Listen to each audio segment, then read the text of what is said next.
আল্লাহু আকবার। বিএনপির চেয়ারপারসন তিনবারের প্রধানমন্ত্রী বেগম খালেদা জিয়া দুনিয়া থেকে বিদায় হয়ে গেল।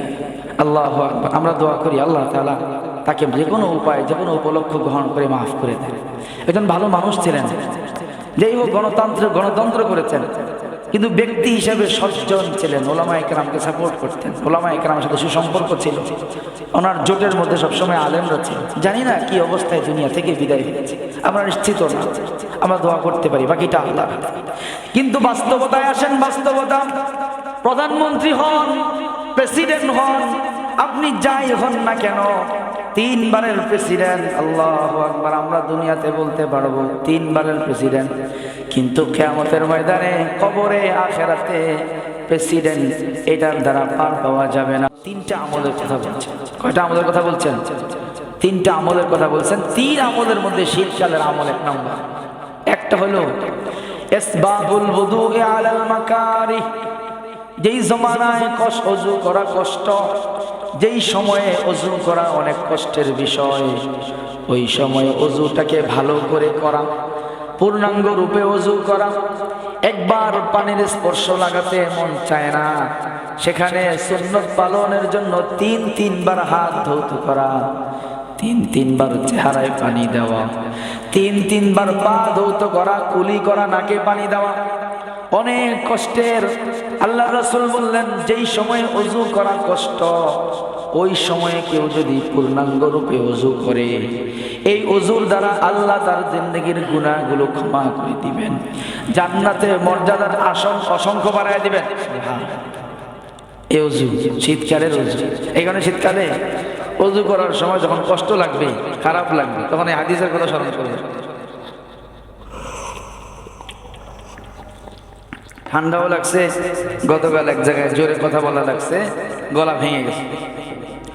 তো এক নাম্বার হলো শীতকালে ওযু করার সময় যখন কষ্ট লাগবে, তো ওই ওযুর সময় মনে করবেন যে এই ওযু দ্বারা আল্লাহ তাআলা আমার গুনাহ মিটাইতেছেন, আল্লাহ তাআলা জান্নাতের মর্যাদা বাড়াইতেছেন। ইনশাআল্লাহ আল্লাহ তাআলা এই ওয়াদা পুরা করবেন। এক নাম্বার আমল। দুই নাম্বার আমল হলো কাসরাতুল খুতা ইলাল মাসাজিদি। বেশি পরিমাণে মসজিদের দিকে কদম ফেলা। যার মসজিদের দিকে যত বেশি কদম পড়বে, তত বেশি তার গুনাহ মাফ হবে, তত বেশি তার মর্যাদা বাড়তে থাকবে। এই কারণে কদম তো আমরা ফেলি, আমাদের পা তো আর বন্ধ থাকে না।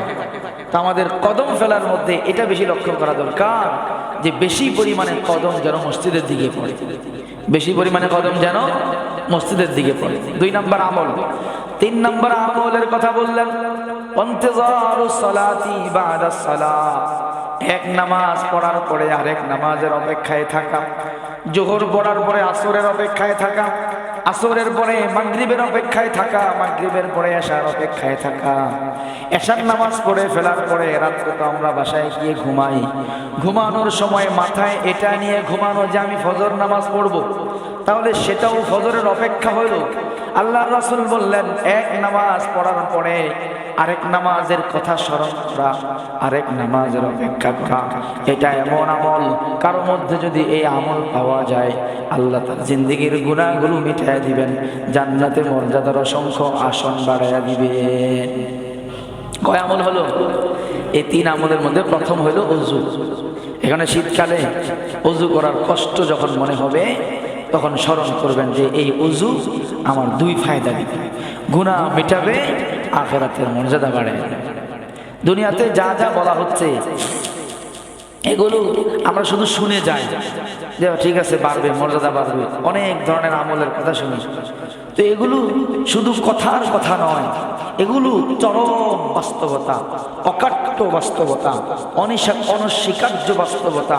আজকে দুনিয়াতে থাকার কারণে এগুলো সামনে দেখতেছি না, শুধুই চোখটা বন্ধ হয়ে যাবে। দুনিয়াতে আল্লাহ তাআলা যত ওয়াদার কথা বলেছেন, আল্লাহর রাসূল যত ওয়াদার কথা বলেছেন, শুধু চোখটা বন্ধ হয়ে যাওয়ার সঙ্গে সঙ্গে সবগুলো ওয়াদা পরিপূর্ণরূপে সামনে উপস্থিত হয়ে যাবে, পরিপূর্ণরূপে সামনে উপস্থিত হয়ে যাবে। আল্লাহ রাসূল সাল্লাল্লাহু আলাইহি ওয়াসাল্লাম এই কারণে আখিরাতকে বাস্তবতার নজরে দেখতে হবে। আমরা আখিরাতকে অস্পষ্টভাবে দেখি, স্পষ্টভাবে দেখি না।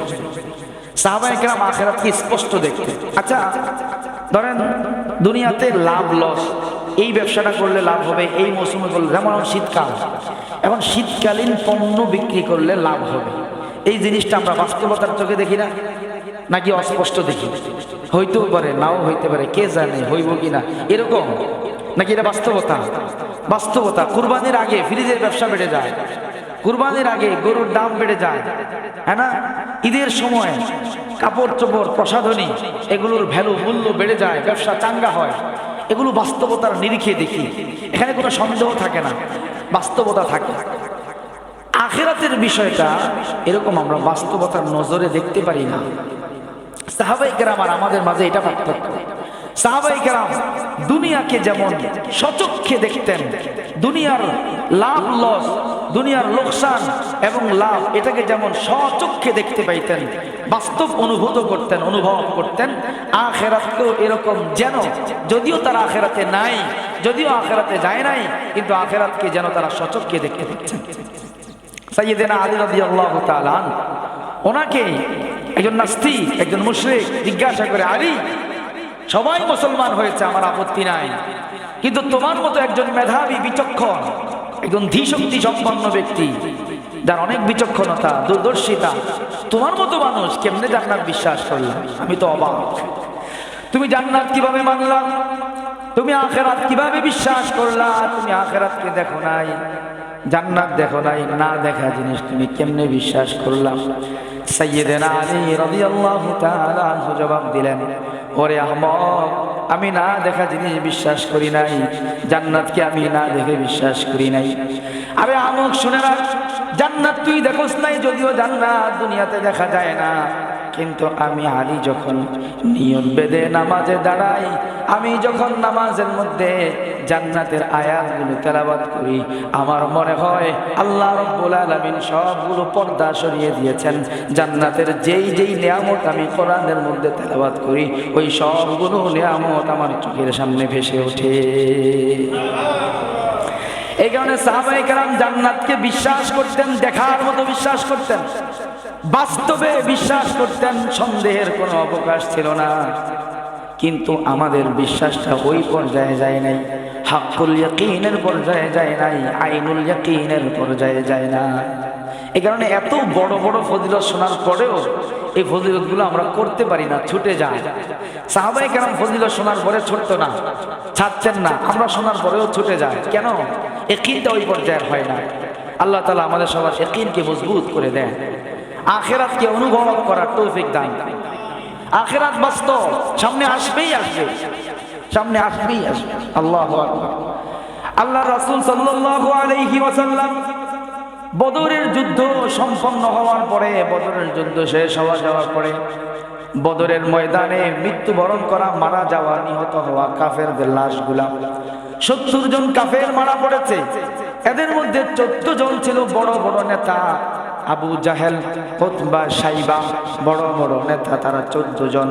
আল্লাহ রাব্বুল আলামিন বললেন, এই নেতাদের লাশগুলোকে তোমরা বদরের ময়দানের পাশে দেখো, একটা নর্দমার কূপ আছে, একটা নর্দমা আছে, ওই নর্দমার মধ্যে ফেলে দাও, ওখানে তাদের লাশগুলো ফেলে দাও, তারা ওই নর্দমার উপযুক্ত।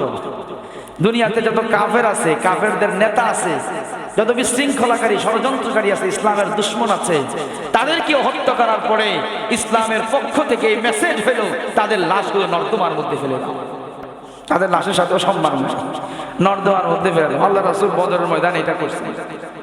নর্দমার মধ্যে 14 জন সর্দারের লাশ যখন ফেলে দেওয়া হলো, আল্লাহ রাসূল ওই নর্দমার পাশে গিয়ে দাঁড়ালেন। নর্দমার পাশে গিয়ে দাঁড়ানোর পরে তাদেরকে লক্ষ্য করে বললেন, ইয়া আবা জাহাল, ইয়া উতবা, ইয়া শাইবা, হাল আদরাকতুম মা ওয়াদাকুম রাব্বুকুম হাক্কা।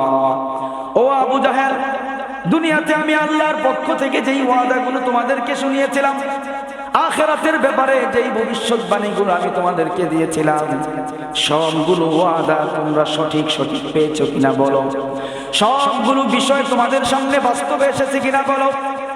তাদের পক্ষ থেকে তো কোনো জবাব নাই। সাইয়েদেনা ওমর রাদিয়াল্লাহু তাআলা আল্লাহর রাসূলকে জিজ্ঞাসা করে, ইয়া রাসূলুল্লাহ, আপনি যাদেরকে সম্বোধন করে কথা বলতেছেন এরা তো কেউ জিন্দা না, সবাই মুর্দা। ও আল্লাহর রাসূল, মুর্দাদেরকে লক্ষ্য করে কথা বলার কি দরকার, কি লাভ? তারা কি আপনার কথা শুনতে পায়? আল্লাহর রাসূল জবাব দেয়, ওমর, তুমি ওমর আমার কথা যেভাবে শুনতে পাচ্ছ, এই সবগুলো মৃত সর্দার আমি মুহাম্মদের কথা সেভাবেই শুনতে পাচ্ছে। পার্থক্য হলো তুমি জবাব দিতে পারো, তারা জবাব দিতে পারে না। ও ওমর, নিশ্চিত হয়ে যাও, আমি দুনিয়াতে তাদেরকে যা যা ওয়াদার কথা বলেছিলাম মরার সঙ্গে সঙ্গে সব তাদের সাথে শুরু হয়ে গেছে। এই কারণে আখেরাত বাস্তব, আখেরাত বাস্তব। মেরে ভাই দেখেন, আল্লাহু আকবার, বিএনপির চেয়ারপারসন, তিনবারের প্রধানমন্ত্রী বেগম খালেদা জিয়া দুনিয়া থেকে বিদায় হয়ে গেল। আল্লাহু আকবার। আমরা দোয়া করি আল্লাহ তাআলা তাকে যে কোনো উপায়, যে কোনো উপলক্ষ গ্রহণ করে মাফ করে দেন। একজন ভালো মানুষ ছিলেন, যেই হোক গণতন্ত্র করেছেন, কিন্তু ব্যক্তি হিসেবে সজ্জন ছিলেন, ওলামায়ে কেরামকে সাপোর্ট করতেন, ওলামায়ে কেরামের সাথে সুসম্পর্ক ছিল। ওনার জোটের মধ্যে সবসময় আলেমরা ছিল। জানি না কি অবস্থায় দুনিয়া থেকে বিদায় হয়েছে, আমরা নিশ্চিত না, আমরা দোয়া করতে পারি, বাকিটা আল্লাহ। কিন্তু বাস্তবতায় আসেন, বাস্তবতা, প্রধানমন্ত্রী হন, প্রেসিডেন্ট হন, আপনি যাই হন না কেন, তিনবারের প্রেসিডেন্ট, আল্লাহু আকবার, আমরা দুনিয়াতে বলতে পারবো তিনবারের প্রেসিডেন্ট, কিন্তু কিয়ামতের ময়দানে, কবরে, আখিরাতে প্রেসিডেন্ট এটার দ্বারা পার পাওয়া যাবে না। কোটি কোটি মানুষ তার জনপ্রিয় ছিলেন। আমার ভাইরা উল্টা ভাবে নিয়েন না, আমি আখিরাত বোঝানোর জন্য বলতেছি। আমি একজন মানুষ, আমার নাম মানসুর।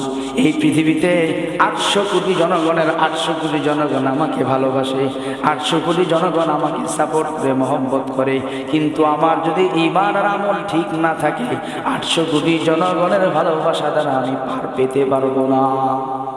যে মানুষ দুনিয়া থেকে চলে যায়, সেই মানুষ কোথায় চলে যায়? সেই মানুষ তার আমল নিয়ে ঈমানের দিকে চলে যায়। মৌতের পর পর্ব শুরু হয়ে যায় আমল আর ঈমানের। কিসে শুরু হয়ে যায়? ঈমান আর আমল, এই দুই জিনিস শুরু হয়ে যায়, আর কিছু থাকে না, আর কিছু থাকে না। আয় হায়, একজন লোক কবরস্থ হয়ে গেল। কবরে চলে যাওয়ার পরে তার কবরের পাশে পৃথিবীর সব মানুষ এসে ফুল দেয়। পৃথিবীর সব মানুষ। রাষ্ট্রীয় কিছু নিয়ম কানুন আছে। রাষ্ট্রের কোনো নেতা যদি মারা যায়, রাষ্ট্রের কোনো দায়িত্বশীল যদি মারা যায়, তাহলে সামরিক বিভিন্ন বাহিনী তাকে রাষ্ট্রীয় সংবর্ধনা জানায়, সম্মাননা জানায়, রাজকীয় সম্মাননা জানায়। আমি এটা দিয়ে উদাহরণ না দেই, আমাদের দৃষ্টিতে তিনি একজন ভালো মানুষ ছিলেন। আমি উদাহরণ দেই, রানী সেকেন্ড এলিজাবেথ মারা গিয়েছিল আজ থেকে আরো প্রায় 10 বছর আগে, 10 বছর না, 5-6 বছর আগে। সেকেন্ড এলিজাবেথ যখন মারা যায়, 52 বছরের রানী ছিলেন, ইংল্যান্ডের অনেক প্রভাবশালী রানী ছিলেন। একসাথে অনেকগুলো আন্তর্জাতিক পরিবর্তন, প্রেক্ষাপট উনি দেখেছেন, অনেক যুদ্ধ উনি দেখেছেন, অনেক অভিজ্ঞতা, অনেক প্রভাবশালী মানুষ ছিলেন।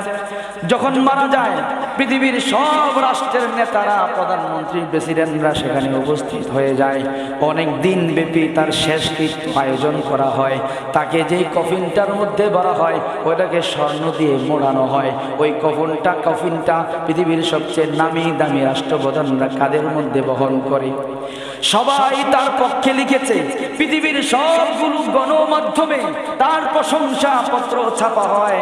আপনাদেরকে প্রশ্ন করতে চাই, এই যে এতগুলো দামি দামি মানুষ তার প্রশংসা করলো, সবগুলো সংবাদ মাধ্যমে তার প্রশংসা পত্র লেখা হলো, এগুলো লেখার কারণে তার কবর আযাব কি মাফ হয়ে যাবে? বলেন মাফ হবে? আখিরাত হাকিক, আখিরাত হাকিক, আখিরাত হাকিক। দুই জিনিস আখিরাতে। কয় জিনিস? ঈমান আর আমল। ঈমান আর আমল।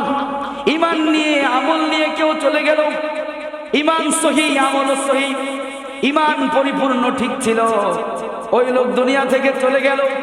কেউ তাকে চিনে না, এলাকার মানুষ তাকে চিনে না, দুনিয়ার কোনো মানুষ তার খবর জানে না, তার দুনিয়াতে কোনো সম্মান ছিল না, মর্যাদা ছিল না। সে মারা যাওয়ার পরে তার ব্যাপারে কেউ কোনোদিন হয়তো দোয়াও করে নাই, তার কথাটা কেউ উচ্চারণও করে নাই। দুনিয়াতে কোনো আত্মীয় স্বজনও তেমন ছিল না যারা তার নামে একটু মসজিদে গিয়ে ইমাম সাহেব দিয়ে দোয়া করাবে, এমন কোনো ব্যবস্থা ছিল না। মারা যাওয়ার পরে 1000 পৃষ্ঠা লেখা তো দূরে থাক, তার নামটা 2 কলম লেখার মতো কোনো মানুষ ছিল না। কিন্তু লোকটার ঈমান ছিল, লোকটার আমল ছিল।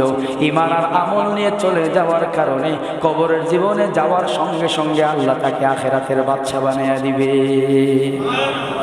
ঈমান আমল, ঈমান দুই জিনিস ঠিক করে, 2 জিনিস ঠিক করে। এরপরে দুনিয়ার জনপ্রিয়তা, দুনিয়ার সুনাম সুখ্যাতি এগুলো হইলে ভালো, না হইলে কোনো অসুবিধা না। সাইয়েদেনা বলে ফেলছি, সাইয়েদেনা আসবে না। আবু তালেব, আল্লাহর রাসূলের চাচা আবু তালেব। ইতিহাসবিদ লেখেন, আবু তালেবের নাম যখন কোনো জায়গায় লেখা হয়, আবু তালেবের নাম লিখলে অনিচ্ছায় রাদিয়াল্লাহু আনহু শব্দটা মুখ দিয়ে এসে যায়। কিন্তু আবু তালেবের নামের শেষে রাদিয়াল্লাহু আনহু বলার সুযোগ নাই, কারণ আবু তালেব মুসলমান ছিল না।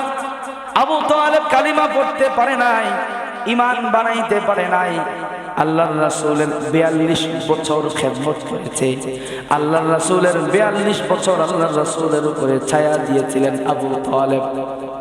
আল্লাহর রাসূলের এমন চাচা, 8 বছর বয়স থেকে যিনি আল্লাহর রাসূলের দায়িত্ব গ্রহণ করেন। দাদা আব্দুল মুত্তালিবের ইন্তেকালের পরে চাচা আবু তালেব রাসূলের দায়িত্ব নিলেন। কেমন দায়িত্ব নিলেন? একজন মানুষের, একজন বালকের বাবা না থাকলে অসহায় হয়ে যায়, কিন্তু আল্লাহর রাসূলকে বাবা হারানোর অসহায়ত্ব কোনোদিন আবু তালেব অনুভব করতে দেয় না। কথাবার্তা, চাল চলন, ব্যবসা বাণিজ্য, লেনদেন, কাজকর্ম সব আবু তালেব শিক্ষা দিয়েছেন। যখন 25 বছর বয়স হয়, বিবাহের বয়স হয়, আবু তালেব নিজ দায়িত্বে আম্মা জান খাদিজার সাথে বিবাহ করিয়ে দিয়েছেন। খরচ বরচ যা আছে সব আবু তালেব বহন করেছেন। এই যে 8 বছর থেকে নিয়ে নবী হওয়া পর্যন্ত 40 বছর বয়সে রাসূল নবী হলেন। 8 বছর বয়স থেকে নিয়ে 40 বছর পর্যন্ত 32 বছর। এই 32 বছর আবু তালেব আল্লাহর রাসূলের উপরে ছায়া হয়েছিলেন, পিতৃ ছায়া দিয়েছিলেন। নবী হওয়ার পরে আবু তালেব আরো 10 বছর বেঁচে ছিলেন। তাহলে 32 বছর আরো 10 বছর, 42 বছর। যতদিন আবু তালেব দুনিয়াতে ছিলেন, আল্লাহর রাসূল যেদিন কালিমার দাওয়াত শুরু করলেন, কালিমার দাওয়াত শুরু করার পরে কাফেরদের পক্ষ থেকে নির্যাতন, টর্চারিং আসা শুরু হয়। আল্লাহর রাসূলের উপরে বিভিন্ন ধরনের নির্যাতন।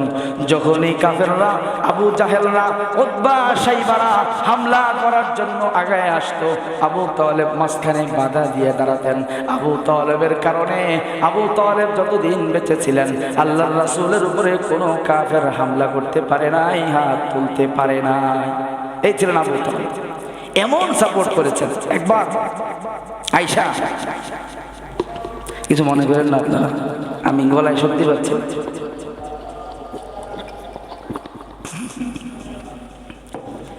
একবার আবু জাহেল আল্লাহর রাসূলের কাছে আয়েশা বলে, আবু তালেব, তোমার কারণে আমরা মুহাম্মদকে কিছু বলতে পারি না।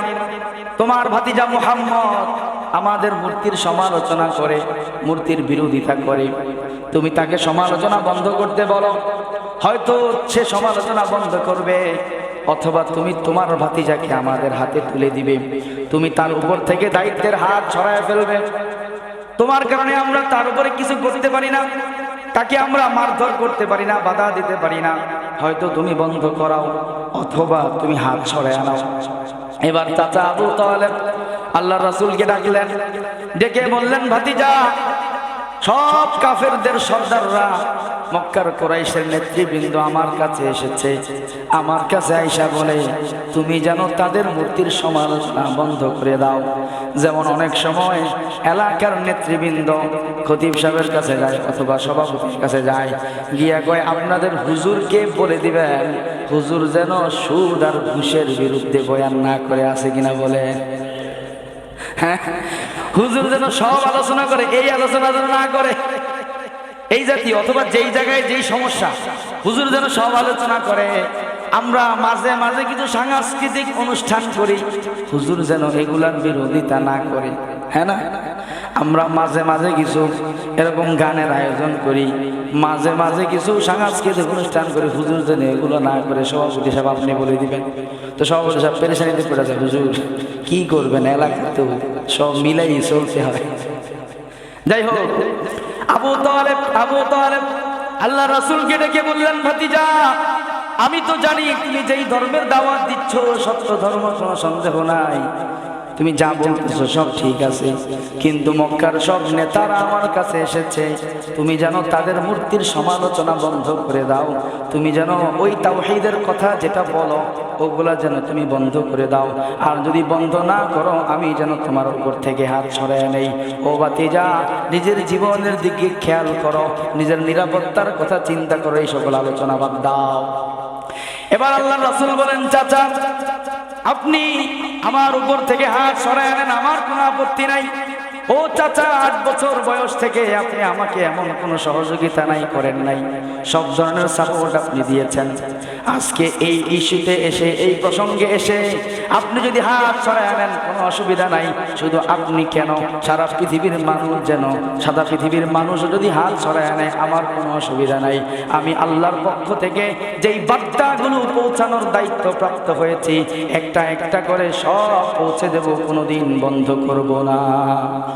ও চাচা, আপনাকে হুমকি দেওয়ার আগে তারা আমাকে অনেক ধরনের অফার করেছে, অনেক ধরনের প্রলোভন দেখিয়েছে, তারা আমাকে সুন্দরী নারীর অফার করেছে, তারা আমাকে অনেক অর্থ সম্পদের অফার করেছে, মক্কার নেতৃত্বের অফার করেছে, আমি কোনো অফার গ্রহণ করি নাই।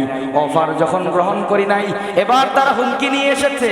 ও চাচা, আপনি তাদেরকে বলে দেন, তারা যদি লাউ জাআলু ফি ইহদা ইয়াদাইয়া শামসান ওয়া ফিল উখরা কামারা, তারা যদি আমার এক হাতে সূর্য এনে রেখে দেয় আর এক হাতে চন্দ্র এনে রেখে দেয়, দুনিয়ার কোনো মানুষের জন্য চন্দ্র সূর্য এনে রাখা সম্ভব নয়, তারপরেও যদি তারা এটা করতে সক্ষম হয়, এক হাতে সূর্য রাখবে এক হাতে চন্দ্র রাখবে, আমি তাদের এই অফারও গ্রহণ করব না, কোনো হুমকি দ্বারাও প্রভাবিত হব না। আল্লাহ আমাকে যেই মিশন দিয়ে পাঠিয়েছেন সেটাই বাস্তবায়ন করে যাব, কোনোদিন বন্ধ করব না। এবার চাচা আবু তালেব আল্লাহর রাসূলের সুস্পষ্ট জবাব শোনার পরে বললেন, ভাতিজা আমি আবু তালেব বলে দিলাম, যদিও আমি তোমার কালিমা গ্রহণ করি নাই, যদিও আমি তোমার দ্বীন গ্রহণ করি নাই, আমি জানি তোমার ধর্ম সত্য ধর্ম, তুমি যেমন অটল আমিও অটল। ও ভাতিজা, চালায়া যাও, তোমার কাজ চালায়া যাও, ইনশাআল্লাহ যতদিন আমি আবু তালেব বেঁচে আছি কোনো কাফের তোমার দিকে চোখ তুলে তাকাতে পারবে না। যদি তোমার উপরে হামলা করতে হয় আগে আমি আবু তালেবের উপরে হামলা করতে হবে, আমি আবু তালেব কোনোদিন তোমার উপর থেকে হাত সরাবো না। এই ছিল আবু তালেব।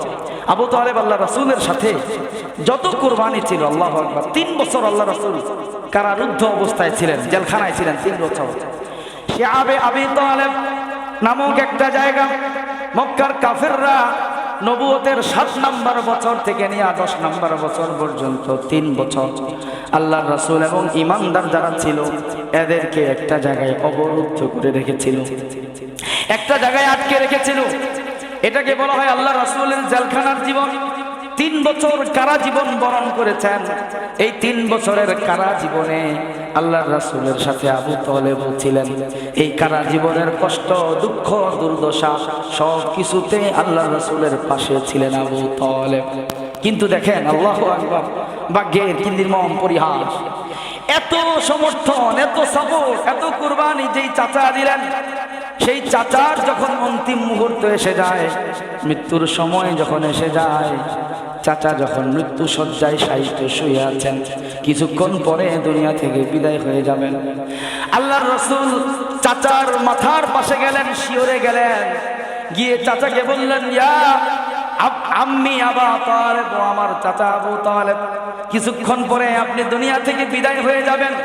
ও চাচা, সেই শৈশব থেকে আমার উপরে আপনার কত স্নেহ, কত মমতা, কত অবদান। ও চাচা, আপনি যদি কালিমা ছাড়া বিদায় হয়ে যান কি অবস্থা হবে, কি উপায় হবে? ও চাচা, আপনি শুধু লা ইলাহা ইল্লাল্লাহ মেনে নেন। ও চাচা, আপনি কালিমার শুধু প্রথম অংশটা মেনে নেন। লা ইলাহা ইল্লাল্লাহ, শুধু এতটুকু আপনি মেনে নেন। ও চাচা, আর কিছু বলা লাগবে না, আর কিছু করা লাগবে না, কালিমাটা আপনি মেনে নেন। যদি আপনি কালিমা অবস্থায় দুনিয়া থেকে বিদায় হতে পারেন, আখিরাতে কিয়ামতের ময়দানের বাকি বিষয়গুলোর জন্য আমি নবী জিম্মাদারি গ্রহণ করলাম, আপনি শুধু কালিমাটা গ্রহণ করে। চেহারার ভাব দেখে বোঝা যাচ্ছিল আবু তালেব মনে হয় কালিমাটা পড়ে ফেলবে, কিন্তু শয়তান শিয়রের পাশে বসা, আবু জাহেল উতবা সাইবা মাথার পাশে বসা। আবু জাহেল বলে, আবু তালেব হাযারান ইয়া আবু তালেব, সাবধান আবু তালেব, কি করতেছেন? আপনার এত বছরের ঐতিহ্য, এত বছরের দলীয় সুনাম, এত বছরের ব্যবসা বাণিজ্য, এত বছরের আন্তর্জাতিক রিলেশন, এই সকল কথাবার্তা আসে কিনা বলেন? আসে কিনা? যখন কোন আল্লাহর বান্দা দ্বীনের দিকে ফিরতে চায়, যখন কেউ অভিনয় জগৎ ছেড়ে ইসলামের দিকে আসতে চায়, হারাম বাণিজ্য ছেড়ে যখন ইসলামের দিকে আসতে চায়, তখন বলে মিয়া পাগল হইছেন, এক হুজুরের ওয়াজ শুননা লক্ষ কোটি টাকার ব্যবসা এক মুহূর্তে ছাইরা দিবেন, মাথা কি খারাপ? বলে কিনা বলেন? আবু জাহেল আবু তালেবকে বলেন, আবু তালেব, তোমার বাপ দাদা, তোমার 14 গোষ্ঠী আব্দুল মুত্তালিব সহ পিছনে যারা ছিল সবাই যেই ধর্মের উপরে বিদায় হয়েছে, আজকে তুমি তোমার ভাতিজার কথা শুনে সেই বাপ দাদার ধর্মের মধ্যে চুনকালি মাখবা। ও আবু তালেব, সাবধান সাবধান, এটা করো না। ও আবু তালেব, এই মৃত্যুর মুহূর্তে, শেষ মুহূর্তে যদি ভাতিজার কথা শুনে তুমি ধর্ম পরিবর্তন করে ফেলো, দুনিয়া থেকে বিদায় হওয়ার পরে তোমার কবর মক্কায় দেওয়া হবে, মক্কার নারীরা তোমার কবরের পাশ দিয়া যাবে আর তোমাকে থুতু নিক্ষেপ করবে, তোমার বিরুদ্ধে বদনাম করবে, তোমার সমালোচনা করবে। ও আবু তালেব, সাবধান সাবধান, এই কাজ করো না। ঈমান এটা আল্লাহর অনুগ্রহ, আল্লাহ যাকে কবুল করেন সে ঈমান পায়। ঈমান এত সোজা জিনিস না, এত সহজ জিনিস না। আমার ভাইরা, আপনারা কতটুকু অনুভব করেন আমি জানি না, আল্লাহ যে চাওয়া ছাড়া ঈমান দিয়ে ফেলেছেন, কত বড় শক্তিশালী দামি জিনিস দিয়েছেন আমরা কেউ কল্পনাও করতে পারবো না। সারা পৃথিবীকে কোটি কোটিবার কাউকে দিয়ে দিলেও ঈমানের সমান বড় ফজিলতার দৌলত হতে পারে না। ঈমান আল্লাহ তাআলার অনুগ্রহ, আল্লাহ দিয়ে দিয়েছেন আমাদের, এই কারণে আমরা বুঝতেছি না, ফ্রিতে পেয়ে গেছি। বলেন পানি আমাদের জীবনের জন্য কত গুরুত্বপূর্ণ, কিন্তু পানির গুরুত্ব বুঝে আসে না, কারণ আল্লাহ সমুদ্র দিয়ে দিয়েছেন, আল্লাহ নদী দিয়ে দিয়েছেন, পানিকে অবারিত করে দিয়েছেন, কিন্তু এক জায়গায় গিয়ে দেখেন এক ফোঁটা পানি যদি না পাওয়া যায়, দেখা যাবে পানি আমাদের জীবনের জন্য কত গুরুত্বপূর্ণ। ঈমানটা যেহেতু আল্লাহ সহজে দিয়ে ফেলেছেন, ঈমানের গুরুত্ব বুঝে আসে না। আবু তালেব এবার আল্লাহর রাসূলকে জবাব দেয়, আরবিতে অনেকগুলো কবিতা পাঠ করে, কবিতার 2টা লাইন হলো এমন। আবু তালেব আল্লাহর রাসূলকে বলে, قد عرست علي دينا لعلمت أنه من خير أديان البرية دينا لولا الحذار أو مخافة سبة لوجدتني سمحا بذلك مبينا। আবু তালেব আল্লাহর রাসূলকে লক্ষ্য করে বলে, ভাতিজা, তুমি আমার কাছে একটা ধর্মের দাওয়াত পেশ করেছো, আমার কাছে একটা ধর্মের আহ্বান পেশ করেছো, আমি জানি লা আলিমতুহু আন্নাহু মিন খায়রি আদিয়ানিল বারিয়াতি দীনা, এই পৃথিবীতে যত ধর্ম আছে সব ধর্মের চাইতে তোমার ধর্মটা শ্রেষ্ঠ। ও ভাতিজা, আমি দেখতে পাচ্ছি তোমার এই ধর্ম, এই ঐশী ধর্ম এমন ধর্ম, অল্প কিছুদিন পরে সারা পৃথিবীর সব ধর্মকে পরাজিত করে তোমার ধর্ম আল্লাহর জমিনে প্রতিষ্ঠিত হবে, তোমার ধর্ম জমিনের মধ্যে সত্য ধর্ম হিসেবে বিজয় লাভ করবে।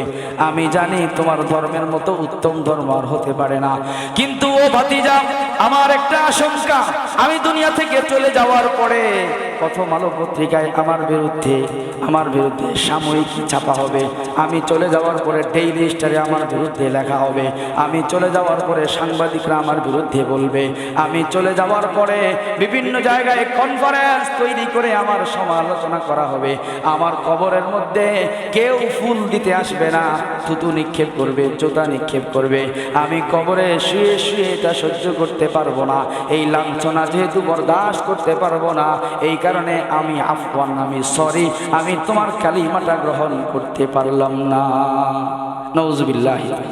আমার ভাইরা, ইতিহাসবিদ সবাই এই জায়গায় এসে আবু তালেবের ইতিহাস লেখার পরে বলছেন, যারা সমাজের কারণে ইসলাম মানতে পারে না, দেশের কারণে, দলের কারণে, বন্ধু বান্ধবের সার্কেলের কারণে, নিজের ফ্যামিলির সদস্যদের কারণে যারা সমালোচনার মধ্যে পড়ে যাবে, এই জন্য যারা ইসলাম মানতে পারে না তাদের শিক্ষা গ্রহণ করা উচিত। আবু তালেব থেকে শিক্ষা গ্রহণ করা উচিত। আবু তালেব আল্লাহর রাসূল থেকে এত বড় অফার পাওয়ার পরেও গ্রহণ করতে পারলো না, শুধু সমাজের মানুষ কি বলবে এই একটা বিষয়ের কারণে কি থেকে মাহরুম হয়ে গেল। আবু তালেব কুফরের উপর দুনিয়া থেকে বিদায় হয়ে গেলেন। মরার সময় বললেন, আলা মিল্লাতি আব্দুল মুত্তালিব, আগের বলারা যেই ধর্মে ছিল আমি সেই ধর্মেই চলে গেলাম। মওত হয়ে যায়, আবু তালেব দুনিয়া থেকে বিদায় হয়ে যায়। আবু তালেব যখন কালিমা ছাড়া দুনিয়া থেকে বিদায় হয়ে যায়, আল্লাহর রাসূলের বুকটা ফেটে যাচ্ছে, কলজাটা ফেটে কান্না বের হচ্ছে, হায় রে আমার চাচা ঈমান ছাড়া বেঈমান অবস্থায় দুনিয়া থেকে চলে গেল। কোনো বেঈমানের জন্য জান্নাত নাই।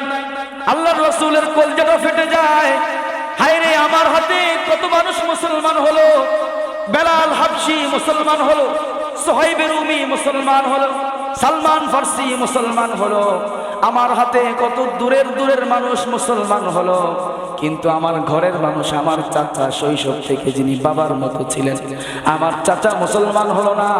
কান্না করতেছেন। আল্লাহর রাসূল বলেন, আমি আমার রবের কাছে কান্না করতে থাকবো। আসমানের দিকে হাত তুলে ইস্তেগফার করতেছেন আর কান্না করতেছেন, ইস্তেগফার করতেছেন আর কান্না করতেছেন। সাহাবায়ে কেরাম বলেন, ওই দিন আল্লাহর রাসূল এত বেশি কান্না করেছেন, এরকম কান্না আর কোনোদিন করতে দেখি নাই।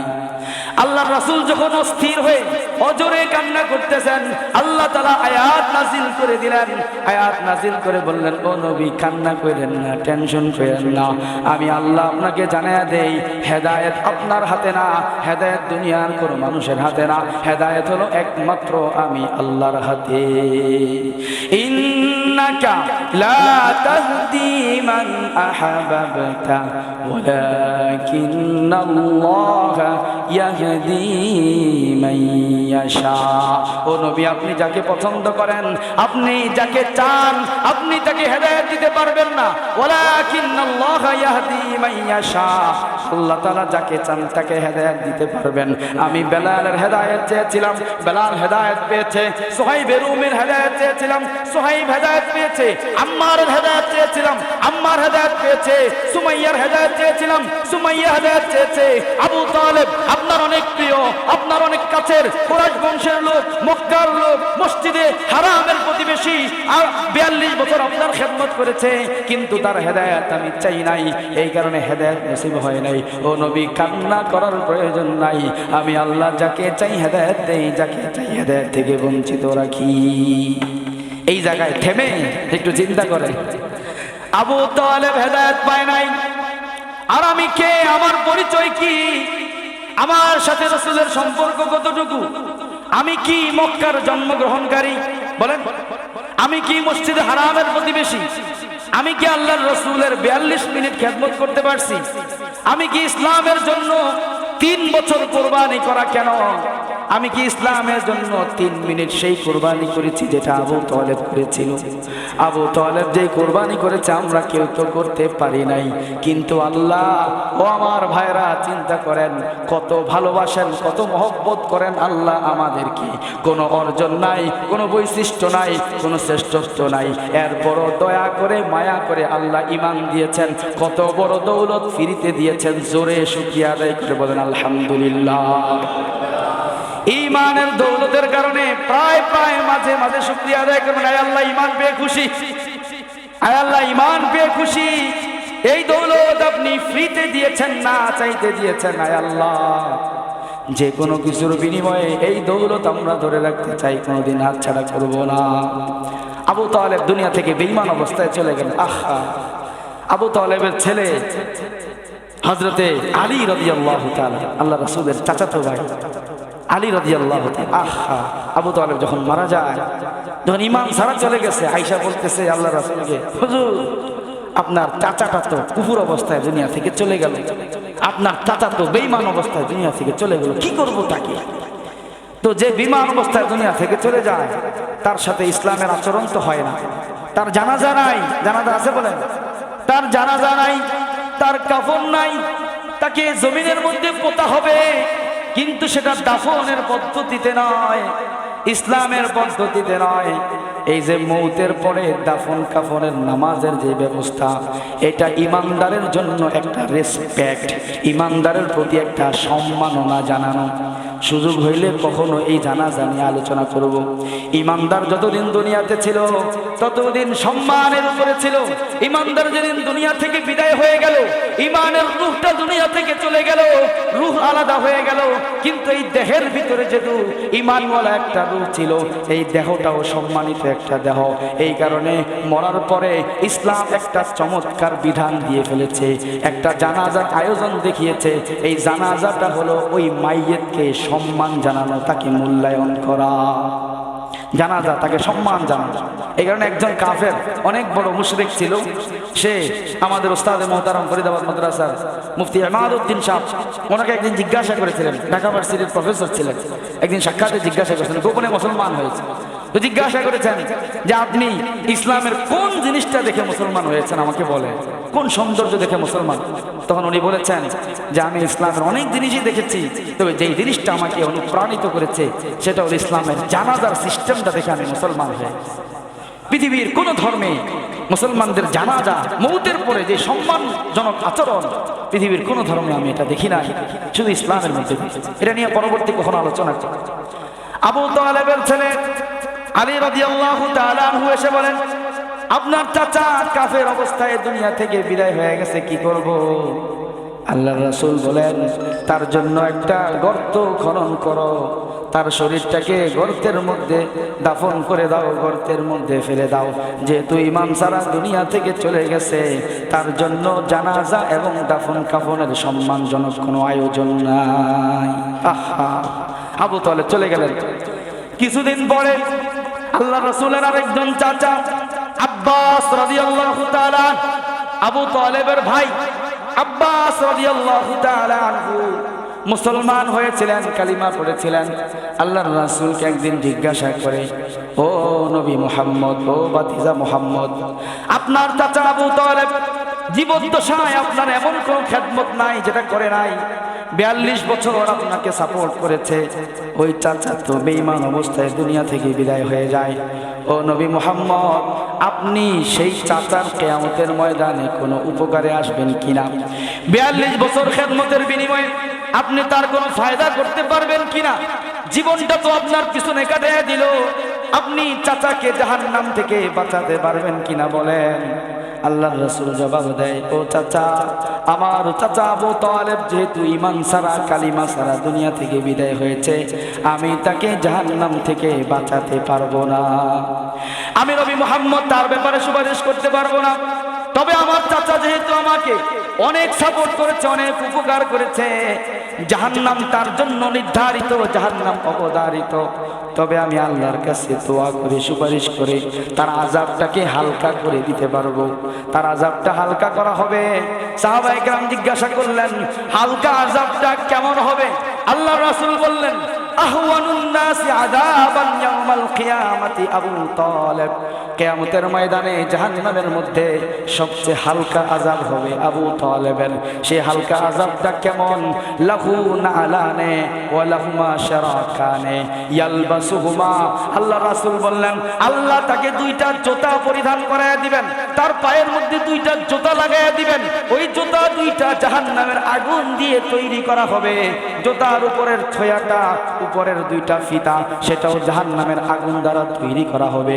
পায়ের মধ্যে দুইটা জুতা পরিধান করবে, কিন্তু জুতা থেকে এত তাপ উঠবে, এত উত্তাপ বের হবে, সারাটা শরীর সিদ্ধ হয়ে যাবে, গুনাহ হয়ে যাবে। সেই তাপের কারণে মাথার মধ্যে যেই মগজ আছে, ইয়াগলি মিনহুমা দেমাগুহু, ওই মগজটা টকবক টকবক করে জ্বলতে থাকবে, গলতে থাকবে। অনন্ত অসীম কালের জন্য আবু তালেবের এই আযাব চলতে থাকবে। এই আযাব কোনো দিনের জন্য বন্ধ হবে না। আল্লাহর রাসূল বললেন, এটা হলো আবু তালেবের সবচেয়ে হালকা আযাব। যদি এটা সবচেয়ে হালকা আযাব হয়, তাহলে ভারী আযাবটা কেমন, কঠিন আযাবটা কেমন? আবু তালেব যে এই আযাবের মধ্যে থাকবেন, আমার ভাইয়েরা, কয়দিন থাকবেন, কয় বছর থাকবে? কি বলে? হ্যাঁ, 500 বছর। 500 বছর পরে বন্ধ হয়ে যাবে। ইমান, আমার ভাইয়েরা, ইমান কোনো কথার কারণে যেন ইমান ছুটে না যায়। বেঈমানের জন্য আখেরাতে কোনো মুক্তি নাই, সে আল্লাহ রাসূলের চাচা হলেও মুক্তি না। কত আফসোসের ব্যাপার, আবু তালেব ইমান পায় নাই, আমি ইমান পেয়ে গেছি। সেই আল্লাহর পক্ষ থেকে দেওয়া ইমান যদি ছুটে যায়, আল্লাহর পক্ষ থেকে দেওয়া ইমান যদি আমার হাতছাড়া হয়ে যায়, ইসলামের কোন বিধানের ব্যাপারে এমন কোন কথা যদি আমি বলে ফেলি, বারবার আমি বলি, বারবার আমি আপনাদেরকে সতর্ক করি, আমি কিন্তু কোনো দলের না, কোনো গ্রুপের লোক না, কোনো দল আমি করি না। আমার দল একটা, আল্লাহর দল। আমার দল কোনটা? গতকালও আমি বলেছি, বয়ান ছিল, মাহফিল ছিল কুষ্টিয়াতে, তো মাহফিলের মধ্যে বলেছি, ওখানে সব দলের লোকেরাই আছে। আমাকে বারবার বলছে, হুজুর রাজনীতি আলাপ করেন না, বিপদে পড়ে যাবো আমরা। না, রাজনীতি আমি করি না, আমি আল্লাহর রাজনীতি করি। আমি একটা জিনিস বুঝি, যে ইমানদার, যে কালিমাওয়ালা, সে আমার ভাই। আর যে ইমানের দুশ্মন, যে ইসলামের দুশ্মন, যে কোরআনের দুশ্মন, যে দলীয় পরিচয় যেটাই হোক, সঙ্গে সঙ্গে তার থেকে আমি আলাদা, সঙ্গে সঙ্গে তার থেকে আমি আলাদা। আমি দলীয় পরিচয়ে বিশ্বাসী না।